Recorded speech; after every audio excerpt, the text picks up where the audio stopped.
혼인신고만 안 했을 뿐이지 실제 부부랑 똑같이 살아왔다면 사실혼 종료하면서 재산분할도 가능하고 규책 사유가 있는 경우에는 위자료 청구도 다 가능합니다. 다만 사실혼 관계에 있어서는 상속은 안 돼요.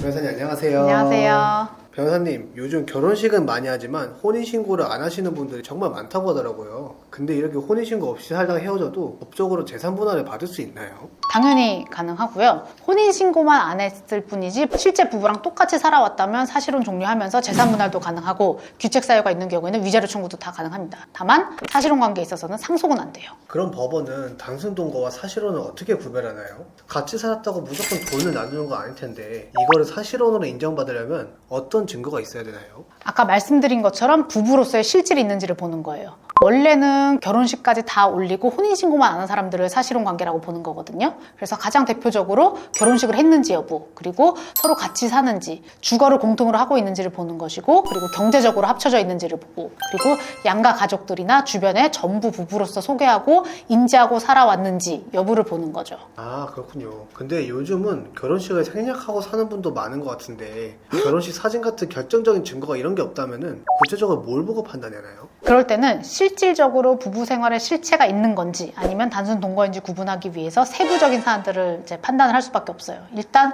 주관적 인식이 어땠는지가 제일 중요할 텐데요. 평소 서로 어떻게 부르는지, 그리고 뭐 주변에다가 어떻게 소개했는지, 그리고 진지하게 뭐 장래 계획, 뭐 이를테면 집을 산다거나 자녀 계획을 세운다거나 이렇게 논의한 사실이 있는지, 이런 이제 당사자 간에 대화했던 내용 등 같은 것들이 증거로 좀 많이 들어오는 편이에요. 그래서 아무리 오랫동안 같이 살았다 하더라도 뭐 어디 소개할 때 내 여자친구야, 내 남자친구야 이렇게 소개를 했다고 한다면 이건 혼인관계를 유지했다고 볼 수는 없겠죠. 그리고 경제적으로 혼용되었는지 여부도 중요한데요. 생활비를 서로 공동으로 부담하고 살고 있던 것부터 시작해서 대출금을 같이 갚고 있다거나 아니면 뭐 수입을 아예 공동으로 한 통장으로 관리한다거나 한쪽의 돈 관리를 다 도맡아서 하고 있다거나 하는 것들이 강력한 증거가 될 수 있겠죠. 또 하나는 가족 행사 참여했는지 여부입니다. 양가 결혼식이나 돌잔치, 칠순잔치 등 가족의 일원으로서 참여해서 같이 찍은 사진이 있는지, 그리고 상대방 부모님한테 뭐 어머님, 아버님 하면서 서로 주고받은 카톡이 있는지, 명절 때 서로 챙긴 흔적이 있는지 이런 것들을 좀 많이 봐요. 그리고 참고로 이제 주변 사람들한테 진술서 같은 거 많이 받아오시는 경우도 있는데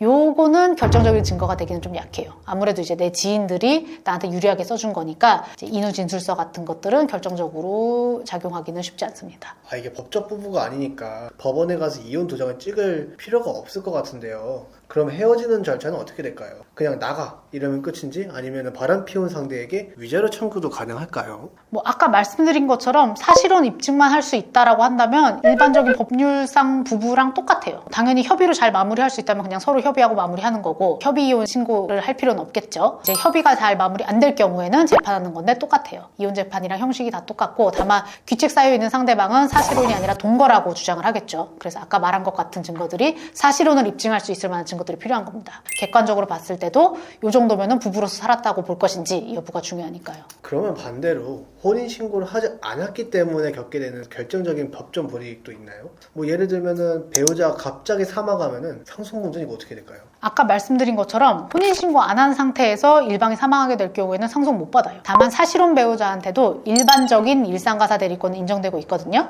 대표적인 게 이제 의료 동의할 수 있는 권한이 있는 거죠. 위급 시에 실질적 보호자로서 수술 동의할 수 있고요. 다만 이제 소득세법상 인적 공제나 주택 세제 혜택에 있어서 배우자 공제 같은 것은 받을 수가 없어요. 그리고 자녀 출산했을 경우에 법률혼 관계라면은 자동으로 그 자녀는 남편의 친자로 추정이 되거든요. 친생자로. 다만 사실혼 관계에서는 이 친생 추정이 되지가 않아요. 그래서 이 아버지가 자녀가 내 아이라는 점을 입증을 하려면 인지 청구라는 걸 별도로 좀 해야 돼요. 그러지 않으면 부와 자녀 관계가 인정되지가 않습니다. 또 연금 수급을 할 때도 법률상 배우자들에게만 연금 수급권이 인정이 돼요.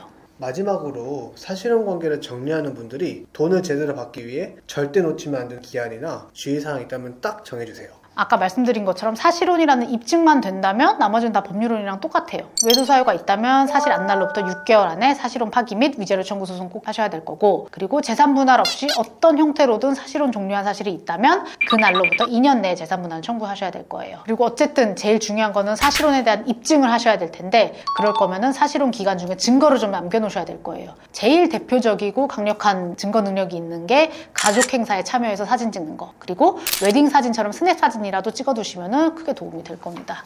결국 사실혼도 부부라는 증거가 핵심이네요.